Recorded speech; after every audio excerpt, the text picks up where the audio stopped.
start the recording and get started. So thank you everybody for coming to our busy webinar. Today's Wednesday, January 20th as I'm recording this. And today is our first busy webinar of 2021. So thank you for coming. Thank you for being a part of it. My name is Trygve. I am the Director of Business Development here at BusyWeb. We are a full-service growth marketing agency based in the Twin Cities of Minneapolis and St. Paul. We have been a Grow with Google high-impact partner for a long time. We are a HubSpot partner agency. In addition to that, we are a platinum agency, and we have been Constant Contact certified forever. Our specialties generally focus on a couple of different fronts. Number one is web design and digital marketing, but also inbound marketing.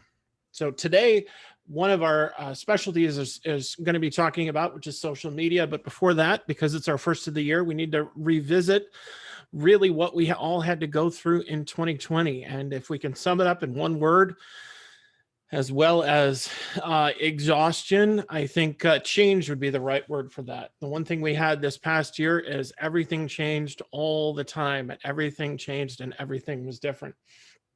And because of that, a lot of our lifestyles changed and a lot of our work styles changed. And some of us have been home forever, and some of us still go into work, and some of us have the opportunity to do a little both, all of which is a new and different world that we live in. And there's obviously, because of that, been a lot of big games with some social networks and a lot of change with some big social networks. You can see, if you remember back when Tiger King was really big back in March of last year, feels like it was 5 years ago. So our goal here today is to try and help you keep ahead and stay ahead of where your competition is by just going over some basics and also talking about how the change that we've seen has affected how we use social media marketing for our clients. So let's go ahead and get started. For those of you who are viewing this live, if you'd like to put a question in the chat pane, I will do my best to try and answer them as quickly as possible in real time. The goal, as always, is to try and make this a valuable enterprise for you and a valuable enterprise for taking part in real time. So here's how I'm going to break this down today. First, I'm going to talk about social demographics and how that affects you and the updates that we've seen here at BusyWeb. Second, we're going to revisit the idea of what is the best network for your business. Third and fourth, we're going to be talking about LinkedIn and how that particular social media network has changed and how it has created some big gains for your business. And then some social metrics that we found were particularly important. Next, we're going to talk about posting best practices and how exactly you should be adding to your digital footprint in 2021. So let's go for it. Let's go ahead and get started. Okay, so first of all, we're going to talk about demographics, and this was what I thought was a particularly unique graph. Because you can see that a lot of folks are continuing to double down and continuing to invest in following channels. And when I say investment, I'm not just talking about money. I'm talking about actual content creation and creating new and interesting content. All of that goes into creating an investment, but also creating new ways to interface with your potential customers. So let's break this down. Really, the statistics from 2020 aren't as monstrous as you might think. Stay at home, though, did mean more social media usage in 2020. By and large, it's about a 20% increase month over month from March 20th to where we are now. And that translates into 3.6 billion social media users. But because our opportunities for socializing outside of social media have grown fewer and far between, social burnout has now become a problem. No matter which way you voted in the last presidential election, it was a long presidential election and it was exhausting. And having people write you messages, regardless of which way they were flowing, was a challenge to deal with. And as a result of that, trust, and it is a tricky concept to think of in this day and age. We did see the rise of a lot of private groups and a lot of private individual platforms in 2021. And as a result of that, we saw a lot of influencers finding voice and finding more power. And we did a webinar 2 months ago about influencers. So if you're interested in learning more about that, I'd encourage you to reach out to me after, and I'd be more than happy to work with you on that. How did this break down into actual usage? Well, there were a lot of growths. Facebook was still the king of social media, reaching about 60% of all internet users. So that relates to about 2.5 billion people, billion with a B. YouTube, again, 8 out of 10 marketers consider YouTube to be the best effective video marketing platform. It's still the big one, but Instagram came in third at 1 billion and YouTube came in second at 2 billion. Twitter, which is kind of the rounding out of the big fourth, is had about 330 million usages in 2020. But what's interesting about this is you can see with the space there, Reddit grew significantly to 430 million. TikTok now is fourth in terms of usage at 800 million. And then rounding out the top 10, LinkedIn grew to 106 million, Pinterest at 200 million, and then Snapchat at 229 million.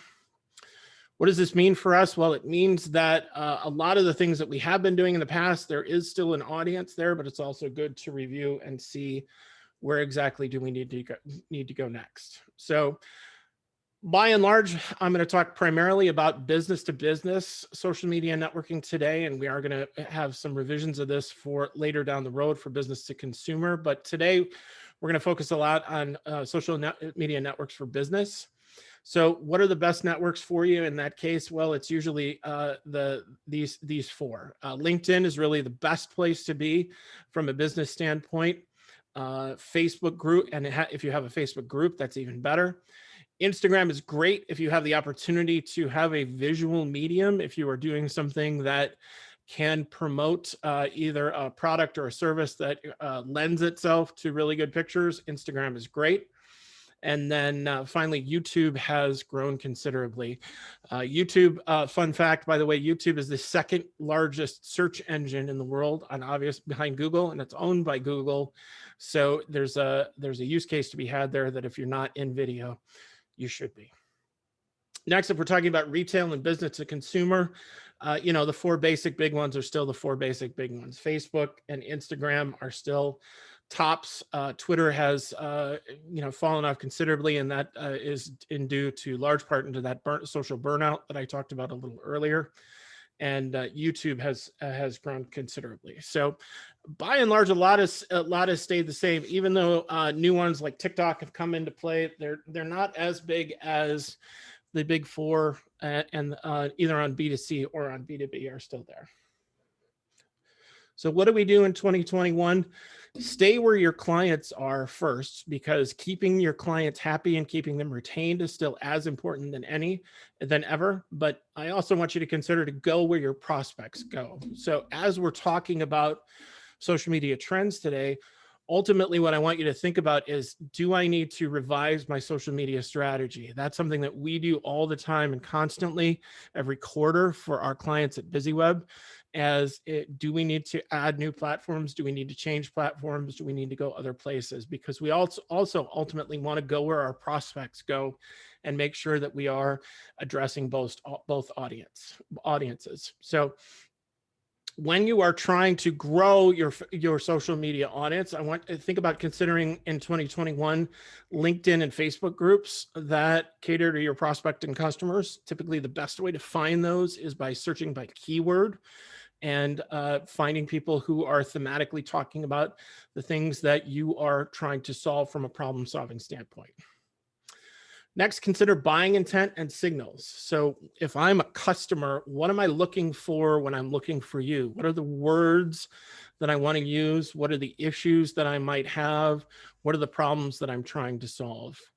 By and large, just about anything related to everything. Now, there is a Facebook group with some similar people who are going through some similar issues. And so that's a great place for you to get on and listen. When you are getting on and listening, it's important that you don't hard sell. I know that's a challenge given that how hard sales is today, with the inability to meet people in person and deepen relationships on a person-to-person basis, but you still can't hard sell. You still can't push an option. What you can do is provide some thought leadership and provide some context into the problems that those people are having so that they can try and help come to the conclusion that you are a good solution to the problem. And you might be able to help them further, which then leads them to go to your website, which then leads them hopefully to convert and become a tangible prospect. So don't hard sell. You still can't do that in 2021. I want to spend a little time talking about LinkedIn because I think LinkedIn is critical for business, especially in 2021, or if you're a service-based business as well, because there's a lot of really interesting and fun things that LinkedIn has moved to in 2020. So what they used to be back in 2008, 2009, it was sort of overrun by resumes and then a place where you would go to find candidates who can meet a certain amount of qualifications that you're looking for. But really what's happened in 2020 is it's really moved to a true business network, as we've all sort of doubled down on our LinkedIn profile and our Zoom usage as well. So there's a lot of really fun things that I want to get into a little today. LinkedIn Live, LinkedIn events, LinkedIn polls, LinkedIn stories. All of these are new innovations that LinkedIn has brought in 2021. And that's primarily because a lot of people are remote. As I'm doing this and recording this, I am not in my office. I am in my home office, and I think I'm about 35 miles away from my actual office. I would love to go back. I miss my office. I miss the people I work with. But there's people are always looking for new ways to connect and network, and they're trying new and interesting ways to get out and meet new people and create new relationships. And so one of the ways that has been fruitful for business on the whole in 2020 was LinkedIn. And how does that actually happen? Well, what we end up seeing a lot of was conversations, people posing questions that are business related, but not hard selling, and actually creating some authentic sharing. Not only just sharing about people that you've helped in the past, but also about who you are as people. So asking open-ended questions, sharing candid photos, sharing tips and tricks. All of these are really good ways to interact with people on LinkedIn to try and open up conversations and maybe meet somebody that you haven't met before. I even went so far as to ask for a social media invite on LinkedIn a couple of days ago. So I want to break down a little bit more about that LinkedIn tech that I think is really cool and something that you might want to consider in 2021. First of all, is video. This is something that we've seen a great rise in over the last 18 months. A lot of times people want to see a video as opposed to reading a long blog post. So creating some videos that are sharing your thoughts, maybe an experience or even opinions about something that you've done in the past is great. There's also events that you can share. I think our Busy Web LinkedIn profile shared this event that we're doing today on our LinkedIn profile. You can ask polls now as a way to ask interesting questions that have a couple of different right answers to. I find that in my business career that there's very rarely an absolute right answer and an absolute wrong answer. And there's always interesting parts in the middle to discuss and to talk about. And so as I'm trying to learn and try and get better in my professional career, I always want to try and have those conversations and be pushed professionally. And so anytime I see a poll, I always want to jump in on that.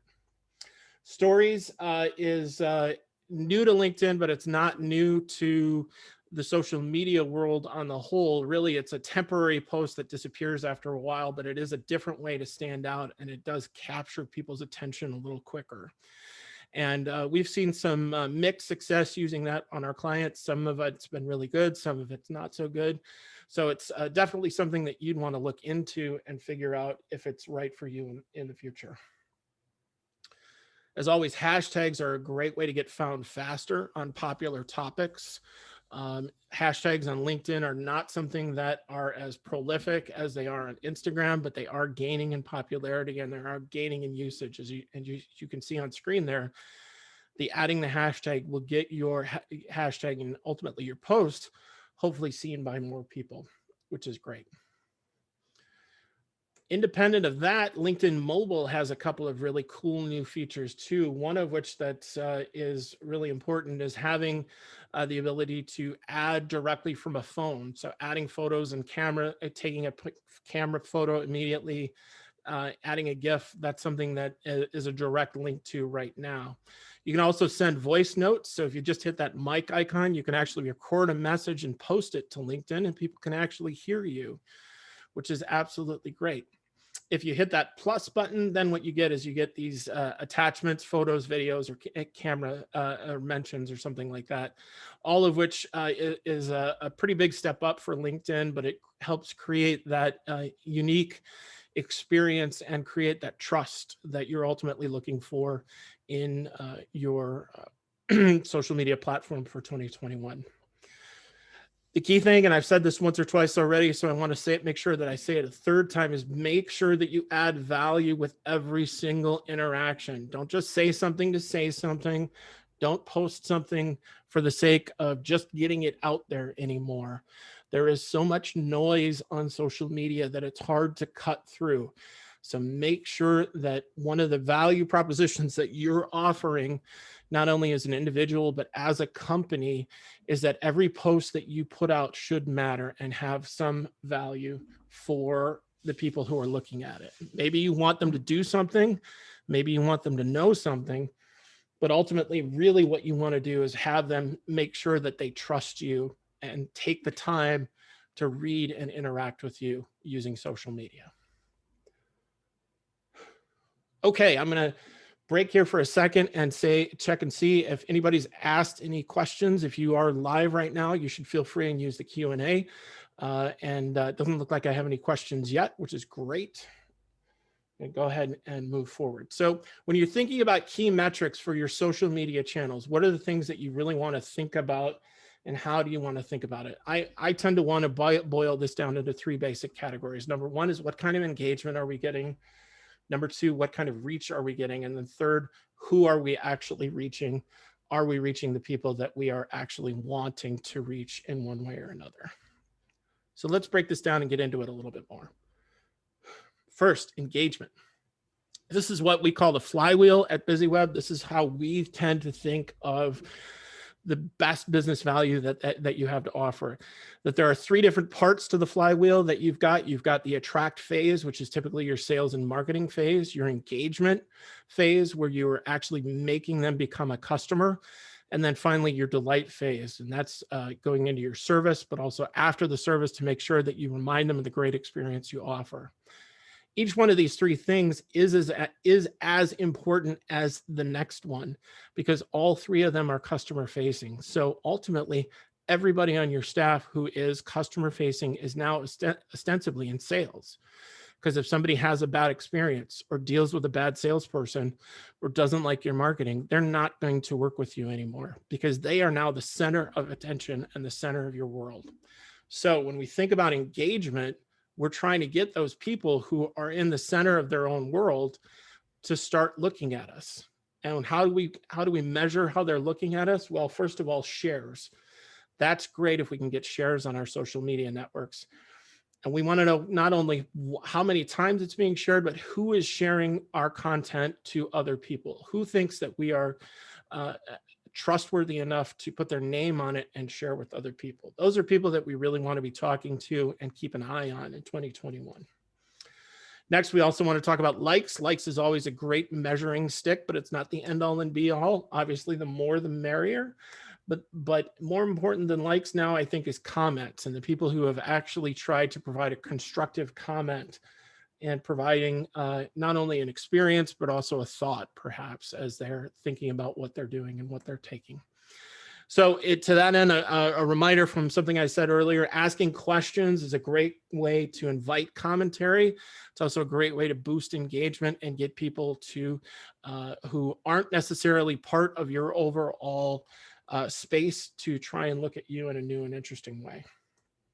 Reactions are great too. You can see this a lot on a number of different platforms.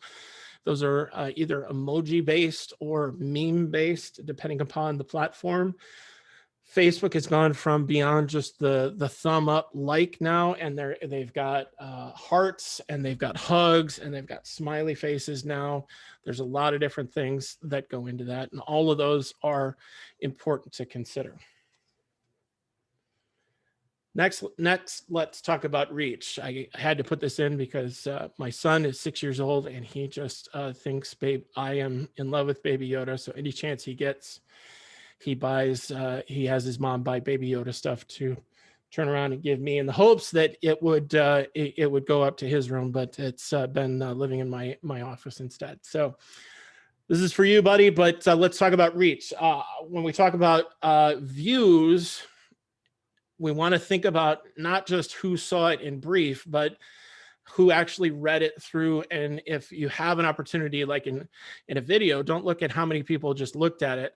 View how many people stayed with it for the entirety of the video. That is a metric that you can check, and a metric that's important, because a lot of times if people aren't interested within the first 30 or 40 seconds, they're just going to be gone. Clicks are great too. But when you talk about clicks, not just clicking on the post, but also clicking through the post. So whenever possible, include a CTA, which is a fancy marketing term that means call to action. Include that call to action on every single post and every single thing that you do, because you really want your social media posting to be is a means to an end. So now, not always, if you are providing maybe a cultural thing that say, hey, it's Hawaiian Shirt Thursday or something like that, you don't need a call to action. But if you want people to do something like sign up for an event or look at a special, give them a place to do that and make it as easy as possible. Next, when we're thinking about reach, we also want to consider shares. And that's the best way to expand your reach, is ask people to share your social media content in a new and interesting way on your own platform. And what I'd recommend that you do is, if you have the opportunity to have a certain frequent flyers who are always looking at your stuff, and they might not be a good fit customer, but they do respect you and know that they could give you an honest answer. Ask them about your social media posts and ask them, would you be willing to share this with your social media network? And if they say no, that's a great way to ask for feedback and ask why, because that gives you an opportunity to grow not only how you do social media, but also grow that trust with that person that you know has been in your orbit for a long period of time. Ultimately, what all this boils up to is understanding usage of social media for your business on the whole. Really, what that boils down to is what exactly happens after the click. Can we draw a direct line from a thematic social media post to somebody becoming a customer? And if so, what is the value of that customer? And if we do that, then we can back out and say that, okay, by and large, every time we get certain social media statistics happening, that should translate into X amount of real dollars for the company.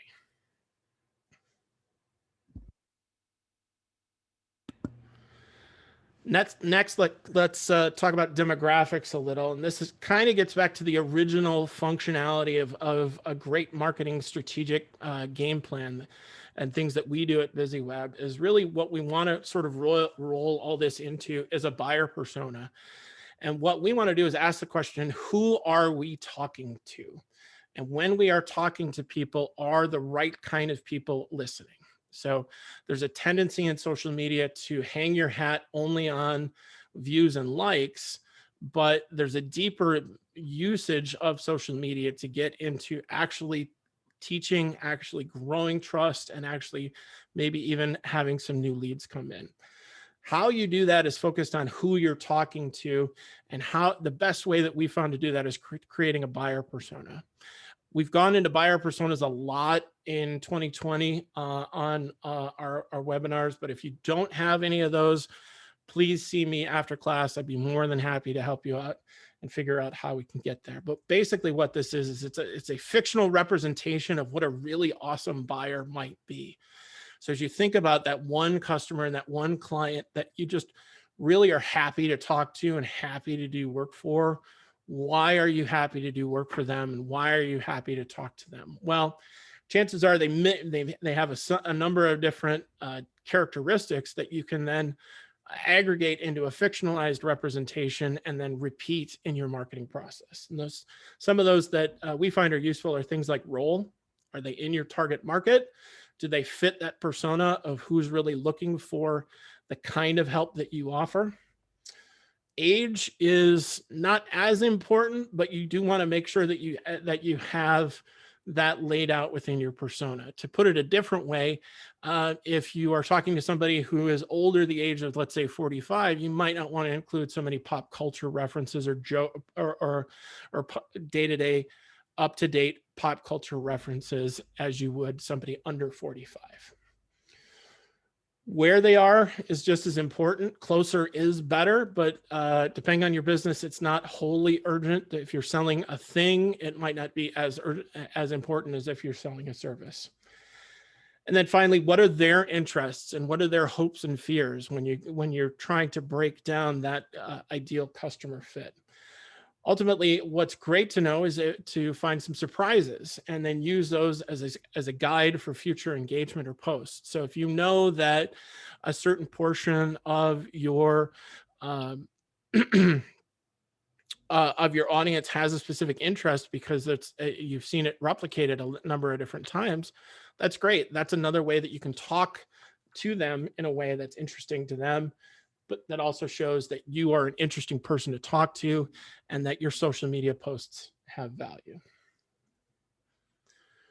So what really are the best practices that we can offer you for 2021? How are we who do this professionally going to be lining up our businesses and the people that we work with?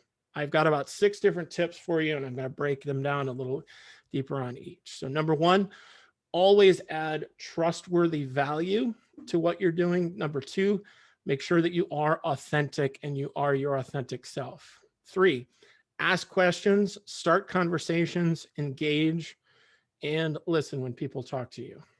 4th, find your community, not just who's on your Facebook page or who's on your Instagram followers list, but where are those people in groups, in pages, and hashtags where they're talking about the real problems that are facing them on a daily basis now.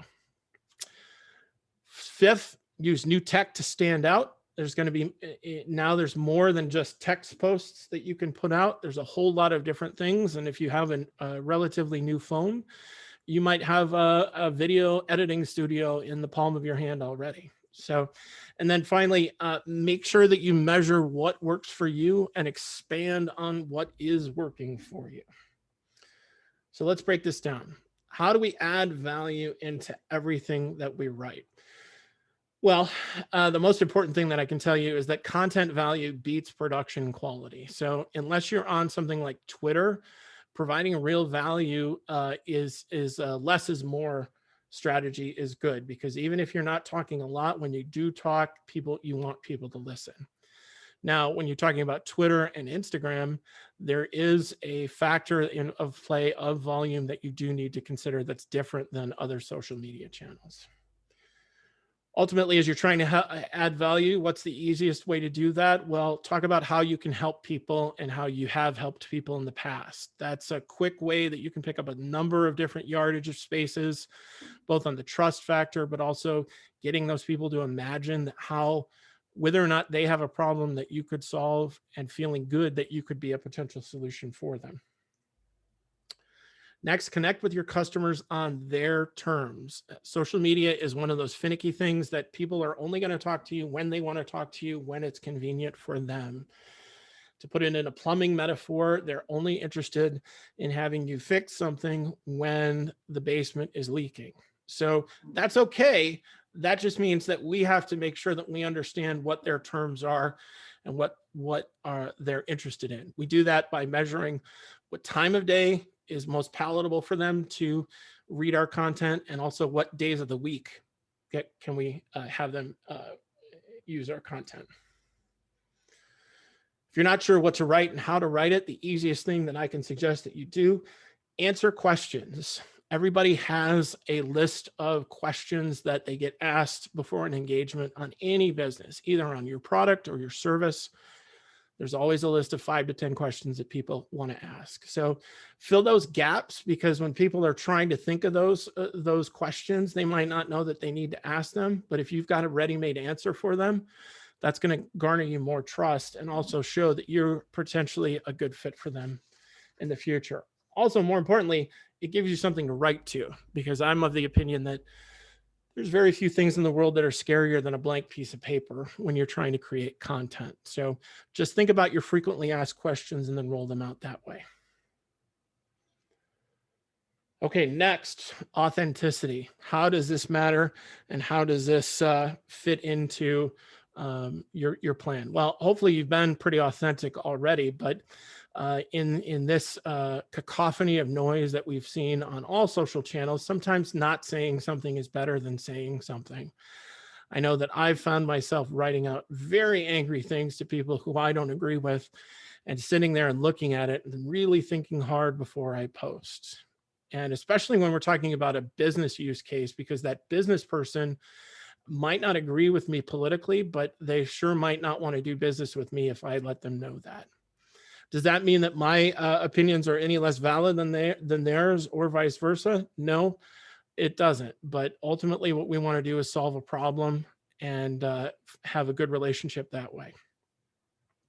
Fans are expecting businesses to step up now more than ever. So if you do want to make a stand, you can do that, but make sure that you do it in a way that is as open and honest and authentic to everyone. Bottom line is, you need to walk the line as carefully as you can and realize that some people aren't going to agree with you. Realize some people are going to flame you and say some very nasty, audacious things. That doesn't mean that they won't stop doing business with you. They might not have a choice in who they do business with, or they might think it's too hard to go find somebody else. But ultimately, a lot of times people use social media as a social release. So if they see something they're angry with, they're angry because there's very few consequences. So just realize that sometimes if somebody does that, it might not be the end of the relationship, but it is certainly something to keep in mind. Ultimately, the best thing that we can recommend is search and research before you post. So if you are taking a stand, make sure that it's based in fact and based in what you truly believe. Now, does that, again, I want to make clear, does that mean that you should believe what we believe at DesiWeb? No, you believe what you want and believe what's important to you, but just make sure that you're authentic when you do. How do you engage with questions? This is particularly interesting for me because I recently have gone through a house refinance, which I thought wasn't going to be that big of a deal. I filled out some forms, I signed some things, and then I didn't hear from anybody for 6 weeks. Well, lo and behold, I went on the mortgage company's Facebook page and posted, hey, I haven't heard from anybody in 6 weeks. And I looked at it today. And instead of calling me and saying, hey, sorry you hadn't heard from us, what can we do to help? They actually deleted my comments. So first lesson, I guess, is don't do that, because now I'm probably going to take my loan and go somewhere else because I don't feel like I was listened to. So how do we actually make use of my frustration? Well, first of all, start with your audience in mind. If somebody's going to post on social media, hopefully they're going to do so in a positive and constructive way. But if they don't, it's always important to know, why are they coming from the position that they are coming from? And what are their common concerns? What are they trying to really get answered? In my case, again, I was just trying to figure out what the heck was going on. Clearly, a lot of things are going on where they felt the need to not respond, but that isn't what I would call productive. Next, ask the question from your customers or your prospects' perspective. So when you're doing those kind of things, what are the common issues that they fall into? Again, in this mortgage case that I'm talking about, and Emily, I see your question. Let me finish my thought, and then I'll answer your question. So in this mortgage case that I'm talking about, really, I just wanted somebody to tell me what was going on. And so there's a common issue there where there's probably a gap where people in the mortgage industry don't necessarily know what's going on at any given time. That's a great time for you as a business owner to educate those people if you have those gaps in your process. What do you wish they could provide? Well, in my case, again, I'd like to have an answer provided to me in a way that would just tell me kind of what's going on. But also from a macro standpoint, it is really asking the question, if I am a customer, what is the ideal wave a magic wand scenario where I could get everything I wanted? So Emily asks, what is the best way to grow followers on LinkedIn so you can get your content in front of more people, organically or paid?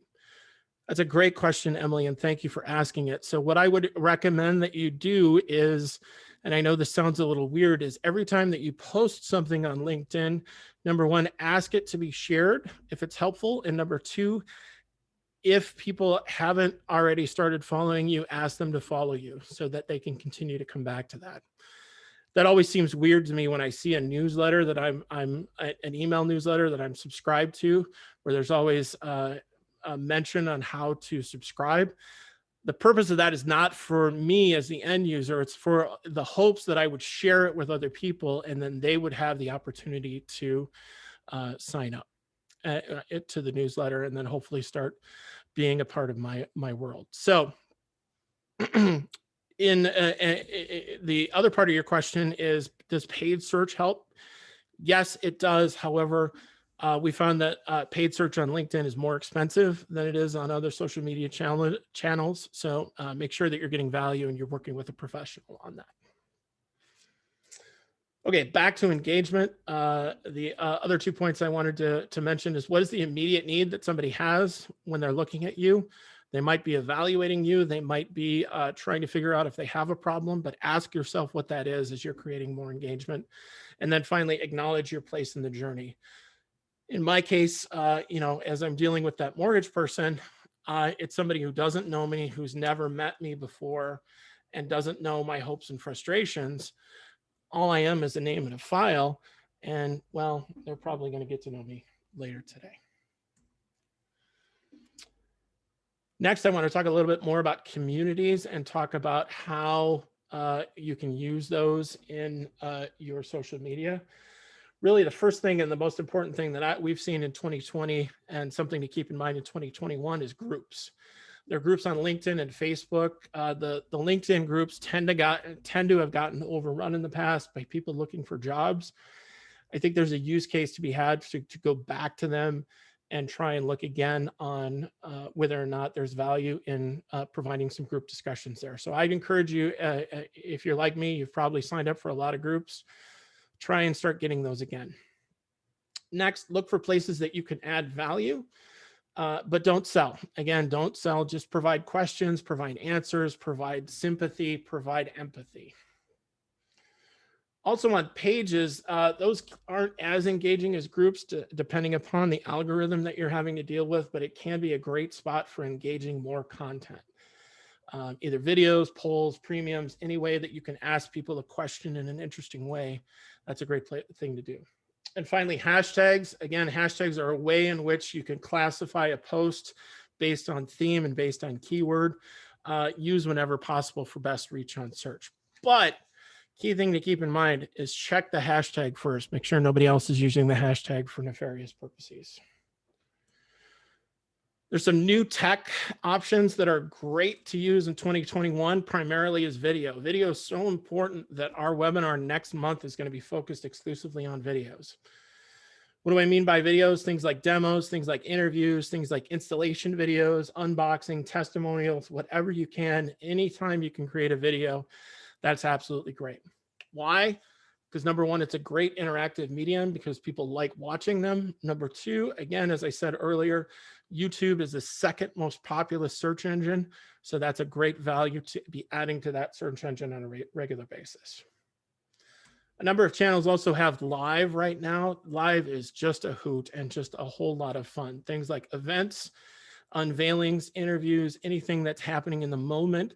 That's a great way to create a live post. My personal best example is my son took my phone as we were going through a Christmas light display last month, and he narrated the whole thing and got several hundred followers in the course of about 25 minutes. And it was hilarious. And it's one of my most cherished memories of 2020. AR, what that's augmented reality. And I'll get into that in a minute. Conversations in chat and polls on your website are another great new tech to consider. And then coming back with hashtags. So when you're dealing with these things, though, you always want to make sure that you provide there's a value proposition for your business. And you do that by measuring and expanding. So figure out what's working, do more of that. If things aren't working, even though you might like it, even though you might have a proficiency in it, you don't want to continue doing it. Again, be where your audience is by looking for pockets of engagement. Where are they talking and where are they in the right places? And I think these are out of order.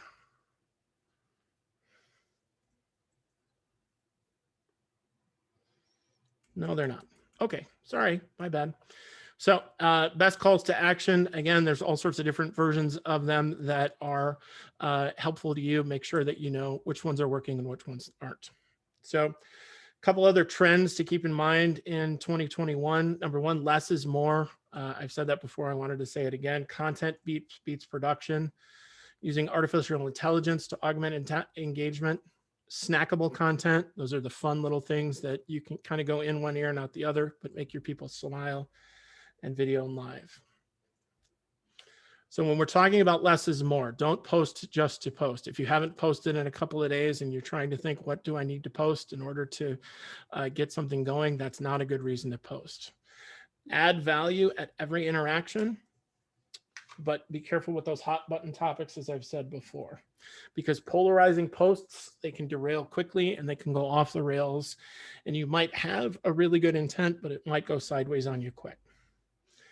Company values can merit posts, but if you do that, make sure that you are ready for alternative views as well. Here's a question that we get asked on a regular basis at BusyWeb is, do you have to have superior production values? And I would argue that no, you really don't. What you do have to have is great authentic content, because today's audiences don't really expect perfection. And oftentimes less production often feels more authentic. It feels like you've made it because you have something important to say, as opposed to having it be very synthesized and synthetic and over edited. So when you do that, realize that quantity can be important, much more than whiz bang effects or having a really real polish, but do have a baseline for quality. Things like audio, things like lighting, things like background, things like that. Since we've all gone virtual, we've all invested in studio mics. So right now I've got a studio mic here in my home office that I'm talking to, just to make sure that you can hear me as well as you could as if you were sitting in the room with me. When you talk about AI, one of the great ways to use this is to chat. You have chat bots on your website and in some of your social channels. I know Facebook has an AI robot that you can use. What you do with that is you load common questions and your common answers. And then so people can get basic answers. When are you open? How do I get there? Things like that. And then hopefully it'll lead to more engagement down the road. What you do want to have is a layout of what the conversation might look like, so that if a human does need to get involved, there's an agreed upon touch point for when that happens. Ultimately, a great use for AI is really those low barrier steps. So things like, where are you? How late are you open? Is Emily at work today? Things like that. Those are low barrier questions that a lot of people just ask on a regular basis. Not that Emily doesn't come to work, just those types of questions. Snackable content has been huge in the last year with the advent of stories. Stories are quick and easy engagement tools.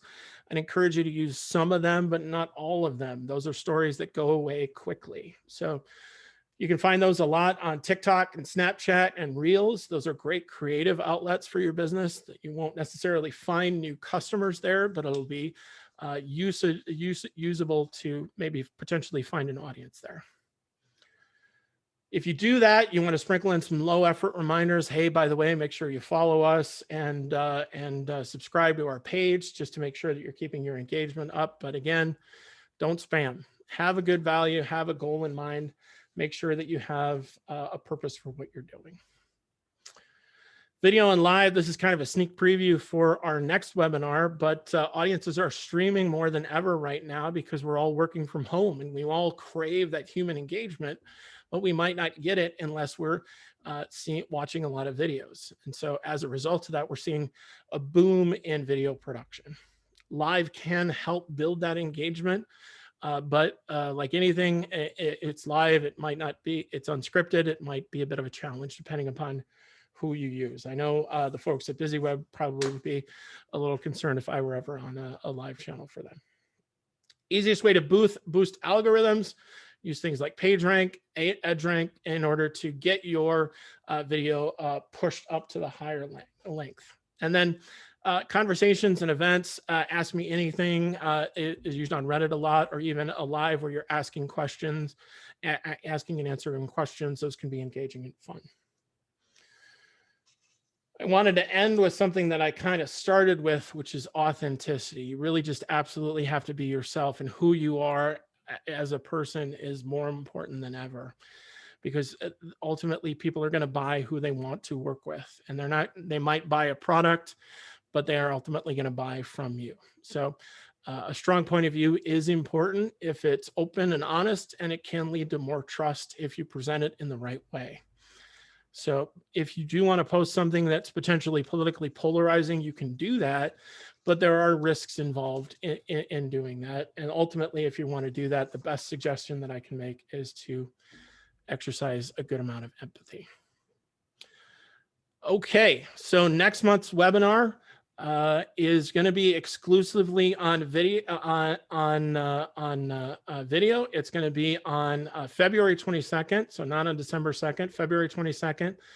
You can see it at busyweb.com/events, and then you can also find it. I will send you a follow-up email as well. If you're interested in learning more, I will send you a list to an ebook that we put together on the Beginner's Guide to Digital Marketing, how to get started with digital strategy. If you have registered for this, then you will be able to get a link to this later. Feel free and download it, and feel free and give me a call if you have any questions. But my name is Trygve. Again, I'm the Business Development Director here at BusyWeb. If you have further questions, love to chat and learn a little bit more. Otherwise, you can reach me here at trygve@busyweb.com, or my phone number is 651-252-4052. Thank you so much for joining. I know it's a lot to ask for a whole hour of your time in this day and age, and I appreciate all of you for sticking around and asking questions and listening intently. We'd love to work together if it comes up down the road, but if we don't, that doesn't mean that we don't appreciate you. And we hope to see you at a BusyWeb webinar in the future. Thanks again, everybody. We'll see you next month.